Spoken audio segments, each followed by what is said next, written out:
भाई, नमस्कार नमस्कार। और बताइए आपकी यात्रा कैसी रही? यात्रा तो अच्छी थी, परंतु मैं थोड़ा सा थक गया और यह के लिए उत्सुक हूँ कि आप लोग कैसे हैं। हम बहुत खुश हैं और आपसे मिलकर बहुत ही खुश हुई है। आइए बैठिए।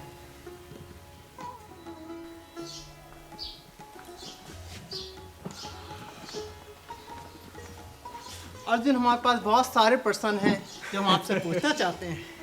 मैं जानता था कि तुम्हारे पास बहुत सारे प्रश्न होंगे, परंतु मैं तुम्हारे अक्ल की दाद देना चाहता हूँ। अरे भाई, तुम्ही ने तो मुझे सदगुरु यीशु पर निष्ठा रखने और उन्हीं को अपना गुरु मानने में मेरी मदद की। इसमें मुझे तुमसे ज़्यादा अधिकार है कि मैं इनसे प्रश्न पूछूं।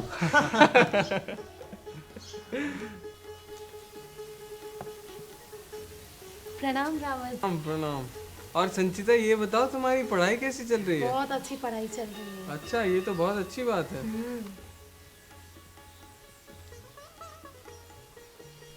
यीशु ग्रंथ में जो लोग पाए जाते थे उनके विचारों से मैं बहुत प्रभावित हूँ। वास्तव में वो एक दूसरे की कितनी देखभाल करते थे। एक कमाल की बात है। आज हम भी यीशु भक्तों को ज़रूरत है कि हम भी इसी प्रकार एक दूसरे की चिंता करें। मैंने भी ध्यान दिया है कि वो हमारी ही तरह नित्य सत्संग में मिला करते थे। हमारे शहर में नए यीशु भक्तों की संख्या बढ़ती जा रही है, पर बेचारे नहीं जानते कि यीशु सत्संग के लिए वो कहाँ जाएं।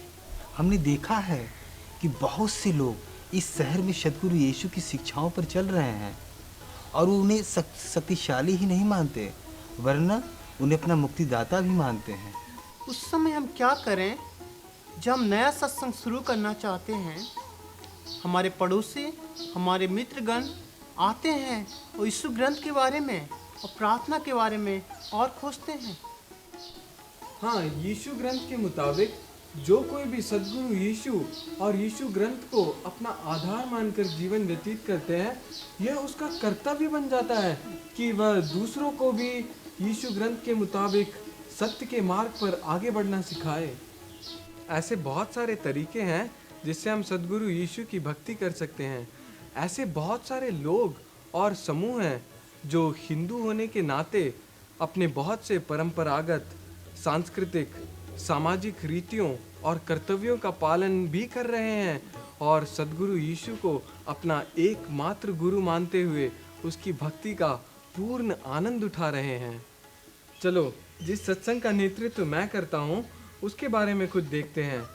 वैसे भी तुम दोनों मेरे सत्संग में कुछ जिम्मेदारियां निभा रहे हो, तो अब समय आ गया है कि करीबी रूप से देखा जाए कि मैं अपने सत्संग में क्या करता हूँ, क्योंकि आने वाले दिनों में जब तुम अपने अपने जगहों पर सत्संग करोगे तो इससे तुम दोनों को काफ़ी मदद मिलेगी।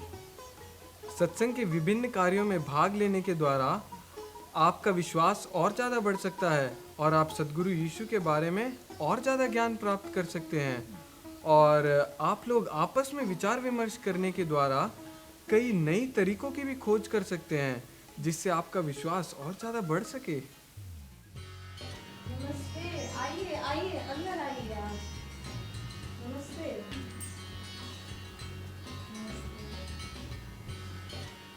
मैं लगभग 2 साल से इस सत्संग का नेतृत्व कर रहा हूँ।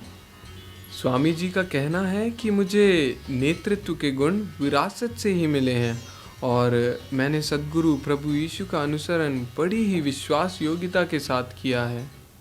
स्वामी जी का कहना है कि वह एक विश्वास योग्य व्यक्ति जिसका समाज में आदर हो उसकी खोज कर रहे हैं। मैंने अपने परिवार और मित्रों को इकट्ठा करके शुरुआत करी थी।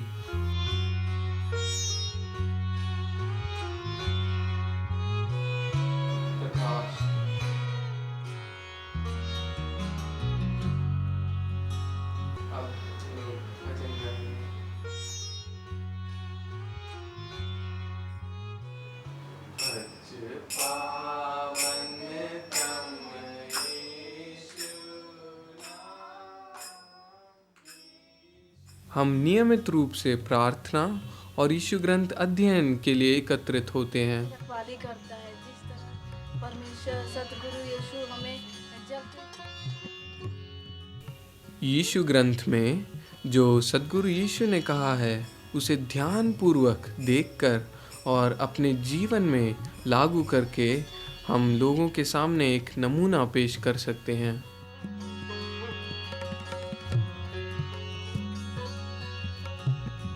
सांझ सवेरे ये मन गाए यीशु तेरा नाम, प्रभु यीशु तेरा नाम।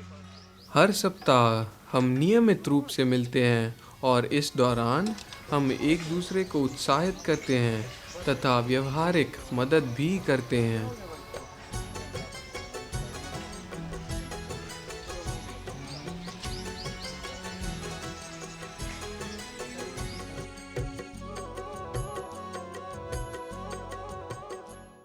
जो लोग सत्संग का नेतृत्व करते हैं उन्हें यह याद रखना चाहिए कि हर एक यीशु भक्त में सद्गुरु यीशु का आत्मा बसा हुआ है।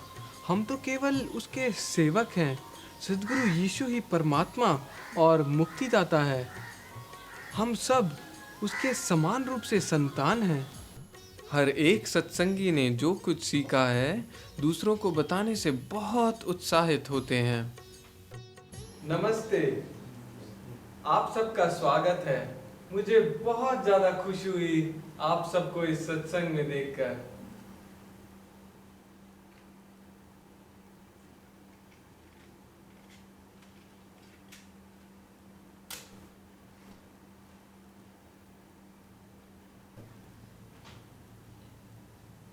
बोलो सनातन परमेश्वर की जय। बोलो पवित्र आत्मा की जय। बोलो सद्गुरु यीशु महाराज की जय। यह दिया सद्गुरु यीशु का प्रतीक है और यह ज्योति परमेश्वर के प्रतिनिधित्व को दर्शाती है। और यह अगरबत्ती हमें यह बताती है कि हमें सद्गुरु यीशु के समान एक सुगंधित भेंट की तरह अर्पित होना है। यीशु ग्रंथ के यूहन्ना 8:12 में सद्गुरु यीशु इस प्रकार से कहते हैं कि जगत की ज्योति मैं हूँ, जो मेरे पीछे चलेगा वह अंधकार में कभी नहीं भटकेगा परंतु जीवन की ज्योति को पाएगा।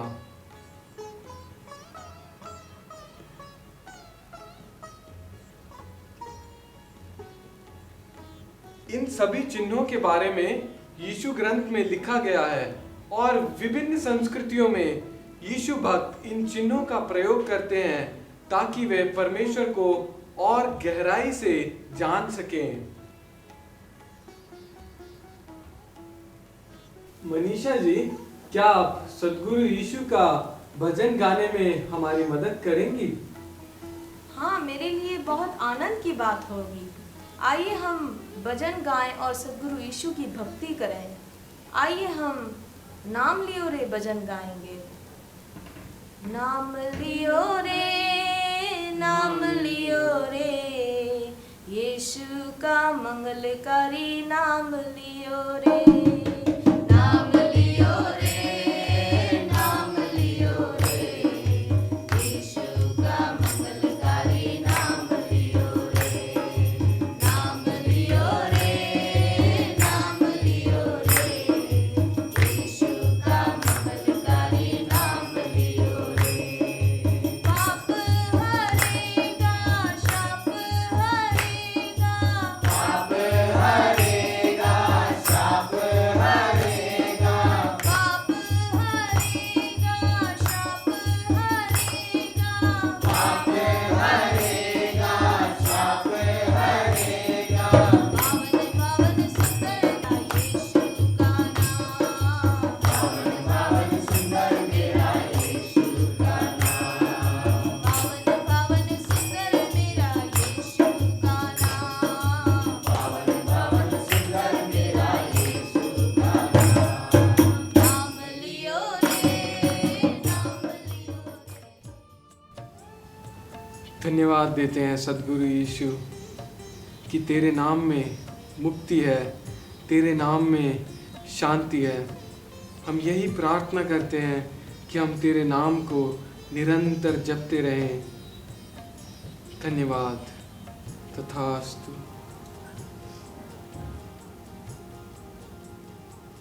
आप सब लोगों का इस सत्संग में स्वागत है। आज हमारे बीच में एक नए अतिथि आए हैं। सुनील जी, क्या आप इनका परिचय देना चाहेंगे? हाँ, ये हमारे मित्र सिद्धार्थ जी हैं, जो मेरे साथ मेरे ऑफिस में काम करते हैं। मैंने इन्हें एक दिन सद्गुरु यीशु के बारे में अपने ऑफिस में बताया था, तो इन्हें सुनकर काफ़ी खुशी हुई। इन्होंने कहा कि मैं सद्गुरु यीशु के बारे में और जानना चाहता हूँ, तो मैंने इन्हें इस सत्संग में आने के लिए आमंत्रित किया, ताकि ये सद्गुरु यीशु के बारे में और ज़्यादा जान सके, उनकी महिमा के बारे में और उनके बारे में। इससे पहले कि हम इस हफ्ते के अध्ययन को शुरू करेंगे, मैं पिछले हफ्ते के अध्ययन के बारे में संक्षिप्त में बताना चाहता हूँ, क्योंकि यह हमारे याददाश्त के लिए भी अच्छा है और हमें याद होगा कि अमर हमारे बीच में उपस्थित नहीं था। हमने अध्ययन करना आरंभ किया था कि जब यीशु का जन्म हुआ था तो पूर्वी दिशा से कुछ ज्योतिषी लोग उनसे मिलना चाह रहे थे। तब एक नए तारे ने उनका मार्गदर्शन किया था, जो स्वयं परमेश्वर ने स्थापित किया था। शास्त्रों में ऋषियों और मुनियों ने सद्गुरु यीशु के जन्म और उनकी मृत्यु के बारे में जितनी भी भविष्यवाणियां करी थी, वे सब पूरी हो गई हैं। और सद्गुरु यीशु ने स्वयं अपनी ही इच्छा के अनुसार अपने जीवन को एक बलि के रूप में अर्पित किया, ताकि यह एक महाबलिदान कहा जाए। सद्गुरु यीशु के नाम में इकट्ठे हुए मेरे प्रिय सत्संगियों, हम सब सद्गुरु यीशु के उस महान बलिदान को याद करते हुए एक भजन गाएंगे। बलिराजा, बलिराजा, स्वर्ग से उतर आया बलिराजा। बलिराजा, बलिराजा, स्वर्ग से उतर आया बलिराजा। स्वर्ग से उतर आया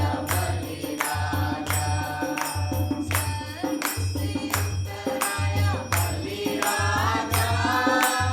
स्वर्ग से उतर आया बलिराजा।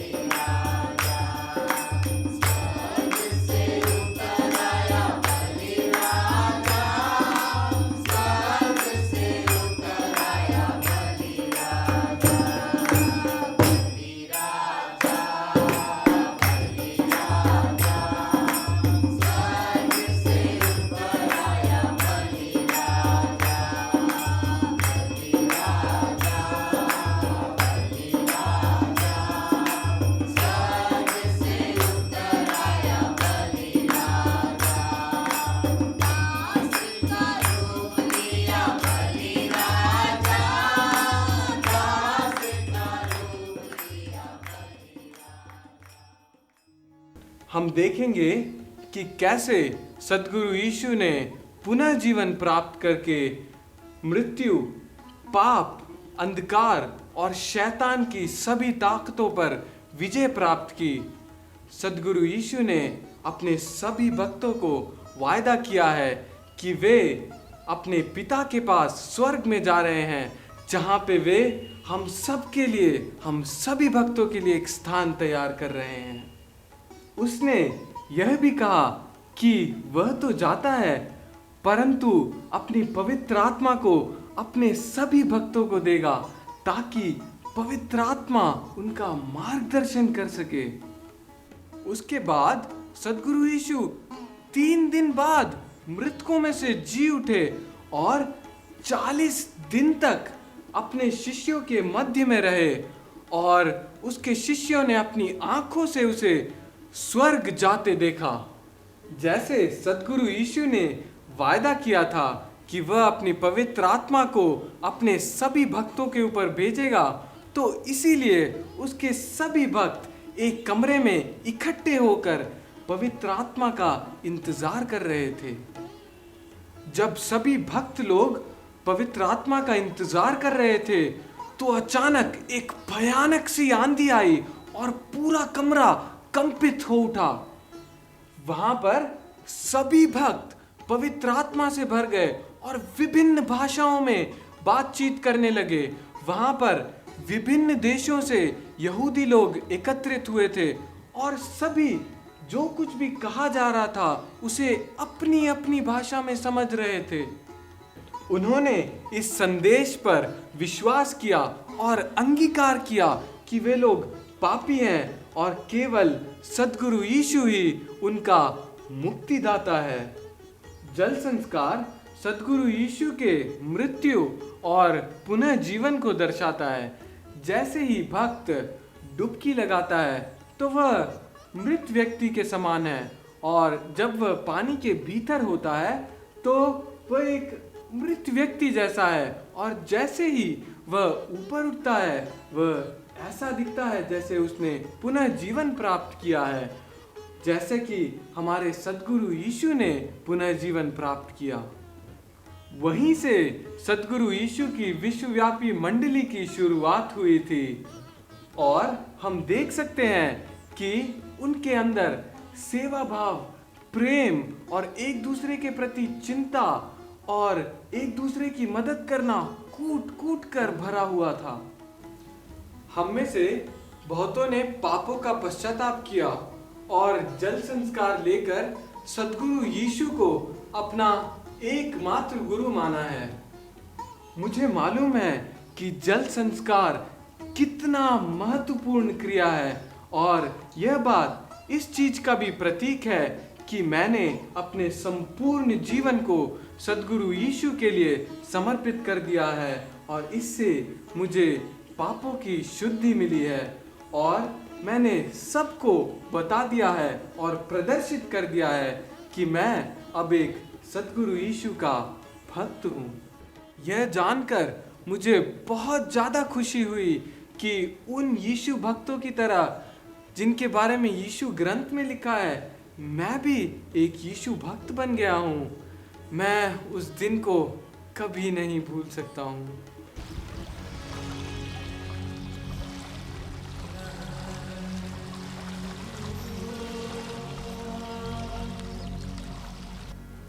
हाँ, सही में वो एक विशेष दिन था।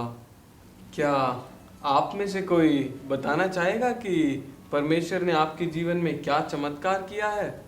पिछले हफ्ते सर्वशक्तिमान परमेश्वर ने मुझे ज्ञान दिया कि मैं समझ सका कि पहले जो यीशु के चेले थे उनके अंदर दया और प्रेम और वो किस प्रकार से एक दूसरे की चिंता करते थे। उसके बाद उसकी भक्ति और प्रार्थना में हमें बहुत ही आनंद आया। आधी रात्रि तक हम उनकी आराधना करते रहे। ये एक अलौकिक अनुभव था। आज यीशु भक्त जब हम उसकी सेवा कर रहे हैं, हम भी उन्हीं के समान एकता में रह सकते हैं। वाह, बहुत खुश नज़र आ रहे हो रामेश्वर। ऐसा लग रहा है कि आपके आंखों के पर्दे हट गए हैं। इतने खुश तो आप उस समय नहीं लग रहे थे जिस समय भी भारत ने पाकिस्तान को क्रिकेट मैच में हरा दिया। ठीक है भाई, ठीक है। पिछले हफ्ते मेरी बेटी को बुखार आ गया था। हमने जो सीखा था वो याद प्राप्त है, जिससे बीमार निरोग हो सकते हैं। प्रिया उस समय मेरे घर पर मौजूद थी और हम दोनों ने मेरी बेटी के लिए प्रार्थना की और वो ठीक हो गई। तुम्हें याद है कि मैं किस तरह अपने जीजा पर गुस्सा था? पिछले इस हफ्ते जो कुछ अर्जुन ने कहा कि गुस्सा मेरे जीवन में अब प्रबल नहीं होना चाहिए, क्योंकि गुस्सा अंधकार और शैतानी शक्तियों को मौका देता है कि वो हम पर हमला कर दे। पर जब सद्गुरु यीशु ने हमारे पापों के लिए अपने आप को क्रूस पर बलि कर दिया और उन्होंने अंधकार और मृत्यु के बंधन को तोड़ डाला और जीवित ही वो स्वर्गावरोहित हो गए। वही शक्ति हमारे भीतर भी है, जिससे कि मृत्यु और अंधकार के बंधन को तोड़ सके और अपने जीवन को बदल सके। ओह हाँ, मुझे याद है जब अर्जुन ने हमें बताया था कि जब हम सद्गुरु यीशु को आधार मानकर दूसरों को क्षमा कर देते हैं तो हमारा स्वभाव गुस्सैल ना होकर शांत हो जाता है। पर मुझे पता नहीं कि मेरे जीजा को क्या हो गया था, लेकिन मेरे भीतर कुछ था जो क्षमा करने नहीं दे रहा था। मैंने सद्गुरु यीशु से प्रार्थना की कि मेरे जीजा मेरे घर आए, और वो आए भी। पर मैंने ये नहीं सोचा था कि मैं उन्हें माफ़ कर दूंगा। मैंने जब अपने जीजा को देखा तो हैरान हो गया और रो गया।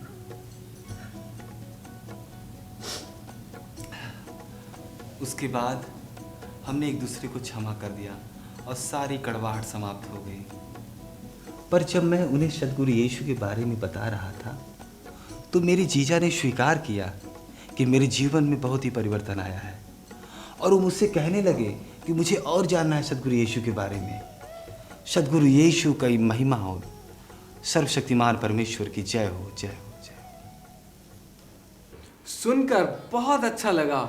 यह बात सत्य है कि जब हम सद्गुरु यीशु की आज्ञाओं का पालन करते हैं तो न केवल हमारा जीवन बल्कि हमारे संपर्क में आने वाले सभी लोगों का जीवन बदल जाता है।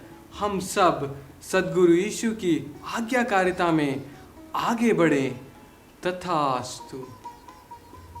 मुझे व्यापार के सिलसिले में अलग अलग शहरों में जाना पड़ा, तब मुझे इस एक बात का एहसास हुआ कि भक्त जनों के साथ संगति करना मेरे जीवन के लिए कितना महत्वपूर्ण हिस्सा बन गया है। आप लोगों के बिना तो अधूरा अधूरा सा लग रहा था। लगभग 2 हफ्ते पहले मैं एक लालच में पड़ गया। मेरे जो बॉस थे उनका जो मुनाफा हुआ था उसको मैंने सोचा कि मैं अपने जेब में रख लूं, और तब वो सुबह में मैं जो वचन पढ़ा था यीशु जी के ग्रंथ से, तो वो वचन मुझे याद आ गया, और वो इस प्रकार था, अपने आप को लालच से बचाए रखो, और आदमी जो है संपत्ति से ही सच्ची जीवन नहीं जी सकता है। जब मैंने ऐसा बात याद मुझे आया वचन से, तो मुझे बड़ी आत्मग्लानि हुई ये बात से। हालांकि मैंने कुछ रखा नहीं, परंतु ये सब सोच करके मैं बहुत शर्मिंदा हो गया हूँ। हमारे अंदर जो आत्मा है वो सद्गुरु यीशु की आत्मा है जो हमारे जीवन को बदलती है। अमर भाई, क्या हम आपके लिए प्रार्थना करें? अर्जुन भाई, आप क्या सोच रहे हैं? तो आइए हम प्रार्थना करें। परमात्मा, हम भाई अमर के जीवन के लिए धन्यवाद देते हैं। भाई को हर आजमाइशों और लालच से बचा के रखिए, हर परीक्षाओं से बचा। हम सब सत्संगी एक दूसरे का बहुत ध्यान रखते हैं। एक दूसरे की चिंता, आपसी संबंधों को सुधारने में और सद्गुरु यीशु की आज्ञा पालन करने का हम सब बहुत प्रयत्न करते हैं। इसमें एक अच्छे नेतृत्वकर्ता की बहुत ज़्यादा ज़रूरत होती है, क्योंकि वह सही समय पर सत्संगी की मदद करता है ताकि वह मार्ग से ना भटके। यदि आप सत्संग का नेतृत्व कर रहे हैं तो यह बात ज़रूरी नहीं कि आपको हर चीज़ के बारे में मालूम हो, और अगर आपसे कोई व्यक्ति प्रश्न पूछे और उसका उत्तर आपको ना मालूम हो तो आप सद्गुरु यीशु से मदद मांग सकते हैं कि वह यीशु ग्रंथ के माध्यम से आपको उत्तर दे दे। आने वाले सप्ताह में आप प्रार्थना करें और यीशु ग्रंथ का अध्ययन करें ताकि पूछे गए सभी प्रश्नों का उत्तर आप दे सकें। और सत्संग का नेतृत्व करने के नाते यह ज़रूरी हो जाता है कि हर एक नए अगुवे को प्रोत्साहन मिले। आइए, जब हम यीशु ग्रंथ को पढ़ते हैं तो हम अपने मन की गहराई से इस पर ध्यान करें और परमेश्वर का पवित्र आत्मा हमारी मदद करेगा। आइए हम सब ध्यान करें।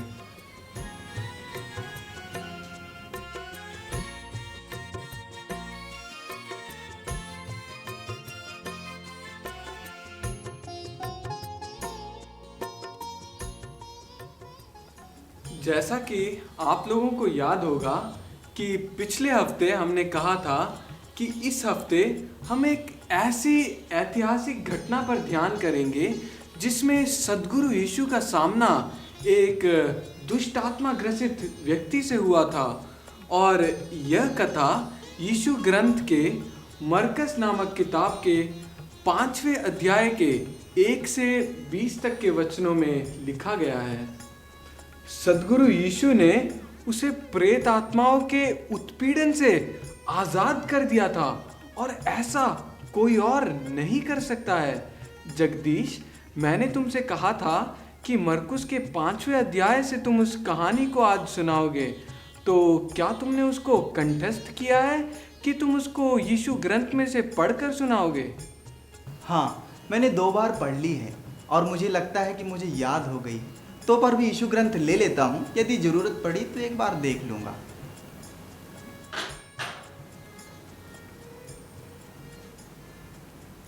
आइए हम प्रार्थना करें, आप मेरे पीछे दोहराएं। हे पवित्र परमेश्वर,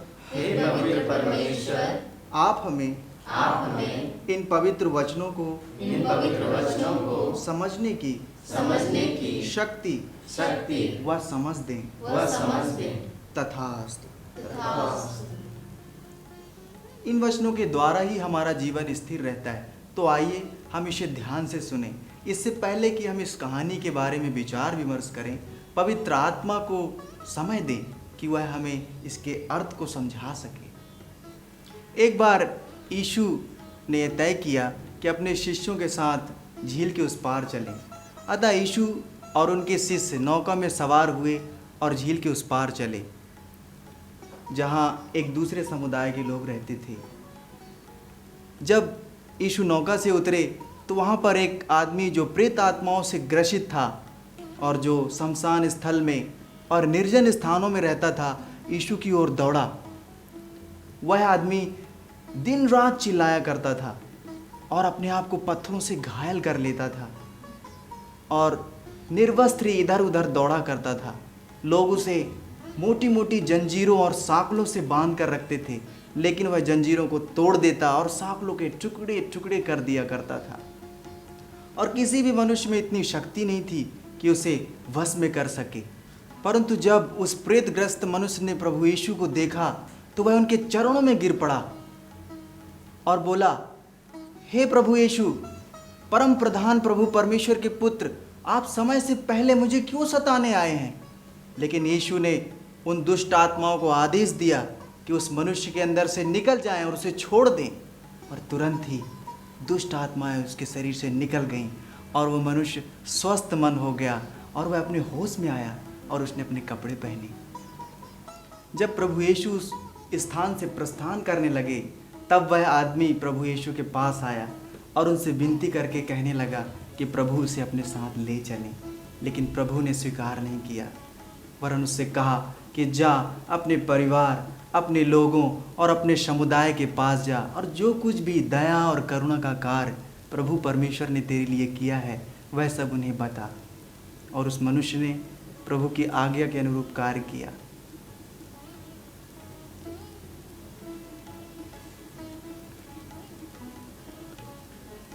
आइए हम इन बातों पर, इस कहानी पर ध्यान और मनन करें।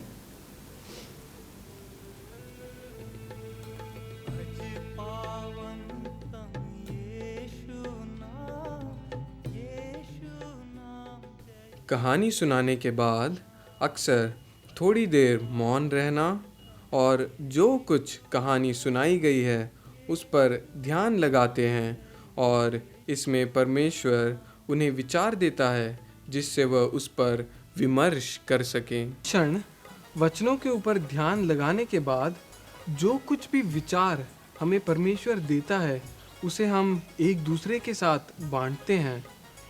परमेश्वर सभी यीशु भक्तों को पवित्र आत्मा के द्वारा ज्ञान देता है और सभी यीशु भक्त इस ज्ञान के द्वारा यीशु ग्रंथ को समझने में एक दूसरे की मदद करते हैं। मेरे प्रिय भाइयों और बहनों, क्या आप में से कोई बताना चाहेगा कि इस कहानी में आपको सबसे अच्छा क्या लगा? सद्गुरु यीशु ने प्रेत आत्मा से ग्रसित व्यक्ति को आज़ादी दी और उस समय ऐसा और कोई नहीं कर सकता था। कभी कभी मैं ऐसे लोगों को देखकर डर जाती जिसमें प्रेत आत्मा है, और इस कहानी में वह व्यक्ति तो बहुत बुरी तरह से ग्रसित है। चेन तोड़ने से लगता है जैसे प्रेतों ने उसे अति मानवीय शक्ति दे दी हो। डैडी डैडी, शक्तिमान भी चैन तोड़ सकता है तो क्या प्रेत को भी हरा सकता है?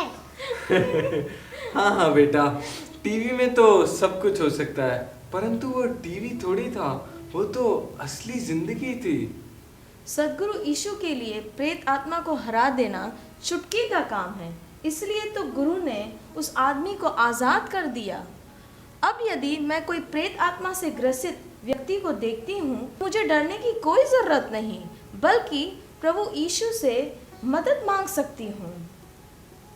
जब मैंने इस कहानी को सुना तब मुझे इस बात का एहसास हुआ कि सद्गुरु यीशु के पीछे चलना इसका मतलब ये नहीं है कि हम अपने समाज और संस्कृति को त्याग दें, परंतु अपनी संस्कृति और समाज और परिवार में करके सद्गुरु ने हमारे जीवन को और हृदय को कैसे परिवर्तन किया है बता सकते हैं। यह व्यक्ति जो पूरी तरह से बदल चुका था और सद्गुरु यीशु का एक भक्त बन गया था, वह सांस्कृतिक तौर पर एक यहूदी नहीं था, परंतु वह यहूदी यीशु भक्तों के साथ शामिल होना चाहता था। परंतु सद्गुरु यीशु कदाचित नहीं चाहते थे कि वह अपने संप्रदाय को छोड़कर एक यहूदी बन जाए। इसके बजाय सद्गुरु यीशु ने उसे बताया कि वह अपने संप्रदाय में रहकर उसकी भक्ति कर सकता है और उसे आदेश दिया कि वो वापस अपने परिवार में जाए और अपने संप्रदाय के लोगों के साथ और अपने मित्रों और अपने परिवार वालों और अपने दोस्तों के साथ यह बांटे कि उसके जीवन में परमेश्वर ने क्या चमत्कार किया है। हमें हमेशा नए यीशु भक्तों को प्रोत्साहित करना चाहिए कि जो कुछ उनके जीवन में परिवर्तन आया है वो अपने परिवार एवं मित्रों को बता सके, ताकि वो ये महसूस कर सके, ये अनुमान लगा सके कि उनके जीवन में कैसे सद्गुरु यीशु ने परिवर्तन लाया और उन्हें स्वतंत्र किया। यही एक अच्छा माध्यम है सद्गुरु यीशु की शिक्षाओं को फैलाने का। इस लेखान से यह स्पष्ट हो जाता है कि सद्गुरु यीशु के नाम से दुष्ट आत्माएं कांपती हैं और वह एक संपूर्ण गुरु है और वह हमारी प्रार्थनाओं के प्रत्युत्तर में चिन्ह दिखाता है और चमत्कार करता है और उसके नाम से लोग चंगे हो जाते हैं। जैसे ही मैं यीशु ग्रंथ के लेखांश के ऊपर ध्यान करने लगी तो आत्मा ने मुझे इस तरह चुनौती दिया कि मैं जीवन के हर कार्य में नित्य विश्वास योग्य बने रहूं। चाहे मेरे परिवार या मित्रगण सद्गुरु यीशु के समान, मैं सबके लिए आशीर्वाद का कारण बनूं, जिससे लोग मेरे अंदर सद्गुरु यीशु का प्रेम को पा सकें। जब मैं यीशु ग्रंथ में से सुन रहा था तब पवित्र आत्मा ने मेरे ध्यान को मेरे परिवार की ओर लगाया। मुझे ऐसा लगता है कि सद्गुरु यीशु ने उस प्रेतग्रस्त व्यक्ति के साथ ऐसा व्यवहार किया जैसे एक पिता अपने पुत्र के साथ करता है। इसका ये मतलब नहीं कि सद्गुरु यीशु उस शहर के प्रत्येक लोग को प्यार नहीं करते थे। सद्गुरु यीशु उस शहर के प्रत्येक लोग को बहुत प्यार करते थे। सद्गुरु यीशु चाहते थे कि वो लोग उन्हें जाने, वो एक आनंदपूर्ण जीवन व्यतीत करें। इस बार जब दीपावली की छुट्टियों में मैं अपने परिवार में गया था तो देखकर बहुत दुख हुआ, क्योंकि मेरा परिवार मेरी तरह सद्गुरु यीशु की सच्चाइयों को नहीं पहचानते हैं। मुझे ऐसा महसूस हुआ कि सद्गुरु यीशु मुझे प्रेरित कर रहे हैं कि मैं अपने बड़े भाई के परिवार से जाकर मिलूं और उन्हें सद्गुरु यीशु के प्रेम और मुक्ति के बारे में बताऊं। शुरू में तो मैं घबरा गया, परंतु मुझे देखकर बड़ी हैरानी हुई कि वे मेरी बातों को बड़े ध्यानपूर्वक सुन रहे हैं और वे सद्गुरु यीशु के बारे में और जानने के इच्छुक थे। मैं सचमुच जानता हूँ कि सद्गुरु यीशु जीवनों को बदलते हैं अगर हम नित्य प्रार्थना में लगे रहें और लोगों को यीशु के बारे में बताएं। सद्गुरु यीशु मुझे बताते हैं, मुझे याद दिलाते हैं कि क्या मैं लगातार अपने मित्रों और परिवार के साथ एकता और प्रेम में चल रहा हूँ या नहीं। यदि मैं उन्हें नहीं बताऊंगा तो कौन बताएगा। क्या आप में से कोई बताना चाहेगा कि सद्गुरु यीशु ने आपके जीवन को कैसे छुआ है? हाँ अर्जुन, मैं बताना चाहूँगा। मैंने अपने जीवन में देखा है कि सद्गुरु यीशु न केवल बीमारों को चंगा करते हैं और पापों से क्षमा करते हैं, बल्कि हमें एक असीम आनंद से भर देते हैं। सद्गुरु यीशु स्वर्ग चले गए, वो आज भी जीवित हैं और हमारे बीच में रहते हैं। वो बीमारों को चंगा करते हैं, पापों से मुक्ति देते हैं और हमें एक संपूर्ण जीवन जीने में सहायता प्रदान करते हैं। हाँ रामेश्वर, आप तो एकदम एक परिवर्तित व्यक्ति की तरह बातचीत कर रहे हैं। क्या आप और सुनील जी मेरी सहायता करेंगे कि संगति के बाद हम सिद्धार्थ जी से कुछ बातचीत कर सके? हाँ हाँ, क्यों नहीं, जरूर। अगर कोई और भी आना चाहता है तो उसका स्वागत है। ठीक है, अब हम वापस उस कहानी की तरफ जाएंगे और देखेंगे कि सद्गुरु यीशु अपने भक्तों से क्या अपेक्षा रखता है। हाँ, जब मैं लोगों से सद्गुरु यीशु की कहानी सुनाता हूँ तो उनके पास गुरु के विषय में बहुत सारे प्रश्न होते हैं। वह कहते हैं कि क्या सद्गुरु यीशु का अनुसरण करने से हमारे आर्थिक जीवन में भी फर्क आएगा? और जो वचन हमने आज पढ़ा उसमें भी आशीषों के बारे में वर्णन किया गया है। हाँ, सद्गुरु यीशु हमारी आवश्यकताओं की भी पूर्ति करता है, पर वह हमारे भीतरी मनुष्यत्व में ज़्यादा रुचि लेता है और वह चाहता है कि हमारी भक्ति का केंद्र अध्यात्म हो, ना कि भौतिक। यदि हमारी लौ परमात्मा से लगी है तो हम हर एक वस्तु में प्राथमिकता केवल परमात्मा को ही देंगे।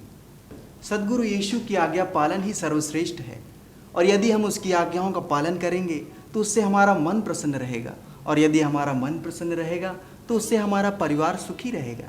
बहुत अच्छा जगदीश। पहले के यीशु भक्तों ने किस तरह अपने विश्वास को कायम रखने के लिए विभिन्न समस्याओं और संघर्षों का सामना किया, इसके बारे में जानने के लिए हम अपने अध्ययन को अगले हफ्ते भी जारी रखेंगे। क्या आप लोगों को परमेश्वर की ओर से शक्ति और मार्गदर्शन की आवश्यकता है? तो आइए हम परमेश्वर से प्रार्थना करें जैसा सद्गुरु यीशु ने हमें सिखाया है।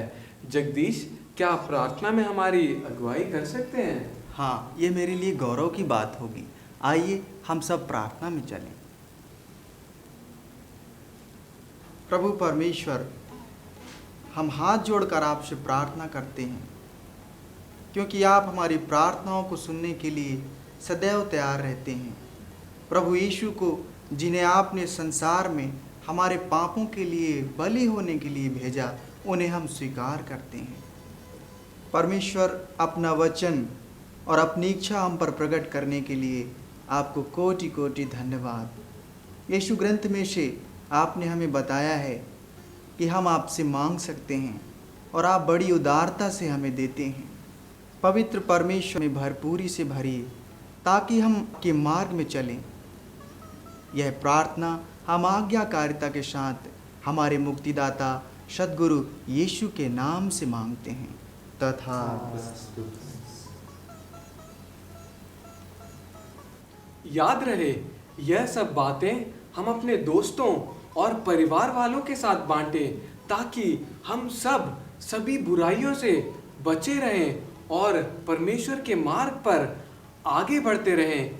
याद है ना, सद्गुरु यीशु ने कहा था कि अपने प्रभु से पूरे तन, मन, धन और आत्मा से प्रेम करें और अपने ही समान अपने पड़ोसी से भी प्रेम करें।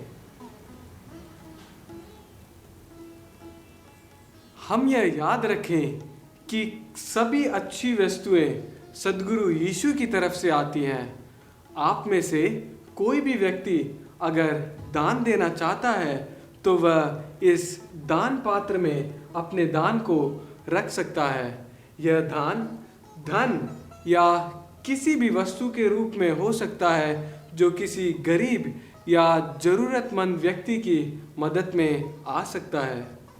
दान को एकत्रित कर कर हम अपने समुदाय के गरीब लोगों में बांट देते हैं, और इस बार जो दान एकत्रित हुआ है उसे हम एक हरिया नामक रिक्शे वाले को देंगे जो कि हमारा पड़ोसी है, क्योंकि उसका ऑपरेशन होने वाला है। और शाम को लता और ज्योति उस दान को उनके परिवार तक पहुंचा देंगे। आने वाले सप्ताह में हम लोग रामेश्वर के घर पर मिलेंगे और उसके बाद हम अमर के घर पर मिलेंगे। जब कभी भी हम कठिनाइयों का सामना करते हैं तो एक दूसरे के लिए प्रार्थना करना ना भूलें, जैसा कि हमने आज बात की थी। आइए हम अपने हृदयों को तैयार करें उस महाबलिदान में भाग लेने के लिए।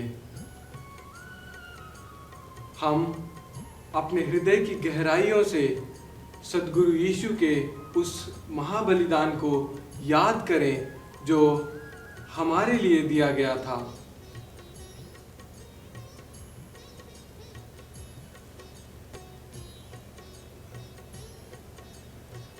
यह जो स्मृति चिन्ह है जो हम सबको एक रीति के रूप में दिया गया है, इसको हम करें।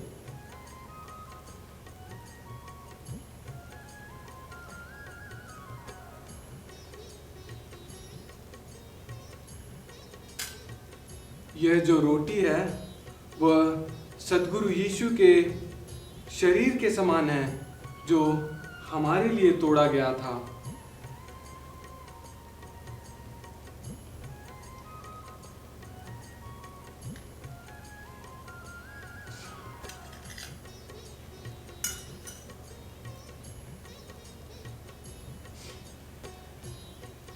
यह चाय सद्गुरु यीशु के लहू के समान है जो हमारे पापों के लिए बहाया गया था।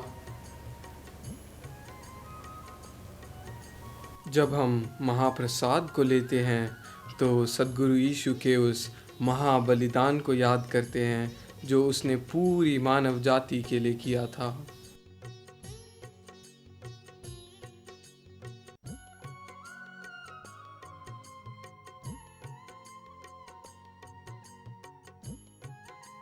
धन्यवाद सद्गुरु यीशु।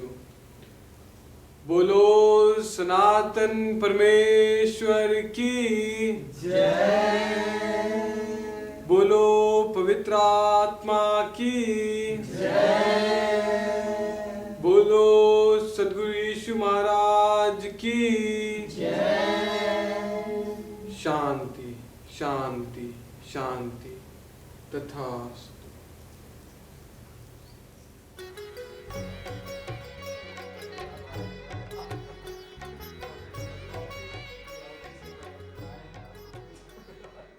आप लोग इन बातों को एक उदाहरण के रूप में ले सकते हैं। तो आइए जो कुछ भी हमने देखा उसका संक्षेपण कर देते हैं।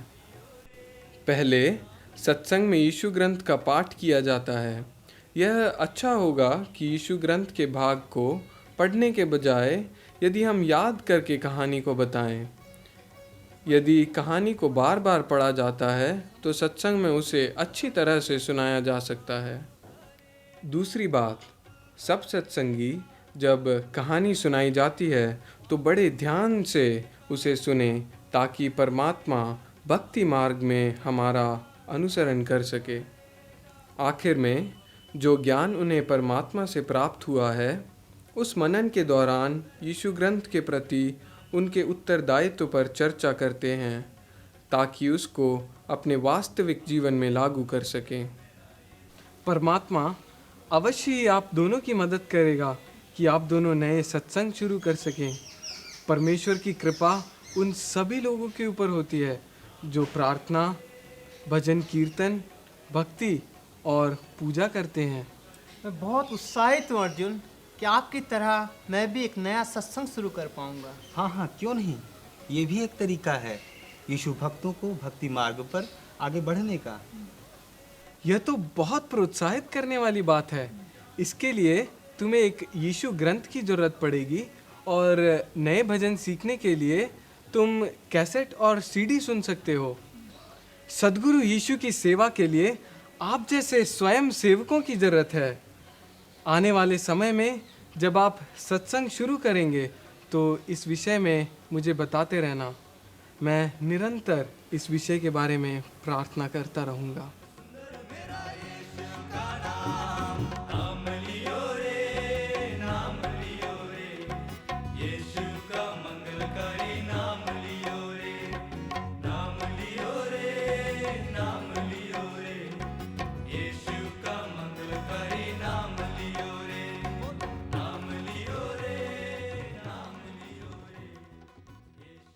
हमारी संगत उस बड़ी महासभा का एक छोटा सा भाग है जो सद्गुरु यीशु के भक्त विभिन्न संस्कृतियों और विभिन्न जनसमूहों में चलाते हैं।